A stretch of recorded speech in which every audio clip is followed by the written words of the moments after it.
അപ്പോൾ ഇന്ന് കർത്താവാണ്. സ്വാഭാവികമായിട്ട് നമ്മുടെ നാട്ടിൽ എല്ലാവരും ഇങ്ങനെ പറയാറുണ്ട്, കർത്താവ് രാത്രി സമയങ്ങളാരും വെളി ഇറങ്ങരുത്, 12 മണിക്ക് ശേഷമൊക്കെ ആത്മാക്കൾ സഞ്ചരിക്കുന്ന സമയമാണ് എന്നൊക്കെയാണ് പറയുന്നത്. അപ്പോൾ ഇതെന്ന് പറഞ്ഞാൽ ബ്രദറാണ് കേട്ടോ. അപ്പോൾ ഇവനും നമ്മുടെ സുഹൃത്തുക്കളുണ്ട്, രണ്ടുപേരുണ്ട്. ഇത് അവൻ്റെ എൻ്റെ വെട്ടം കാണത്തില്ല, എന്നാൽ അവരെ കാണിക്കാം. മോത്തേക്കോട്ടെ ഇതേ ഇപ്പോൾ ഞങ്ങളിങ്ങനെ 4 പേരാണ് കേട്ടോ. അപ്പോൾ നമ്മളിപ്പോൾ നമ്മുടെ ഏരിയയിൽ കുറച്ച് നട്ടുച്ച സമയങ്ങളിലൊക്കെ ചെന്ന് കഴിഞ്ഞാൽ കണ്ണ് കെട്ടിക്കൊണ്ട് പോകുന്ന ചെറിയൊരു പ്രക്രിയയൊക്കെ നടക്കുന്നൊരു സ്ഥലമാണ് നട്ടുച്ച സമയത്തൊക്കെ, ചില ദിവസങ്ങളിൽ, വെള്ളിയാഴ്ച ദിവസങ്ങളിലൊക്കെ. അപ്പോൾ അങ്ങനൊരു സ്ഥലത്തേക്കാണ് ഞങ്ങൾ ഇപ്പോൾ ടാർഗറ്റ് ചെയ്തേക്കുന്നത്. അപ്പോൾ കൂടുതൽ നമ്മുടെ ഇപ്പോഴത്തെ സമയം എന്ന് പറയുന്നത് ഉണ്ടോ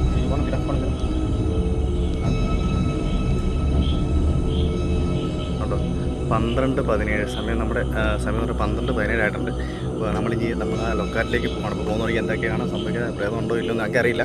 എന്നാലും ഞങ്ങളൊന്ന് ജസ്റ്റ് സഞ്ചരിച്ച് നോക്കുകയാണ്. അപ്പോൾ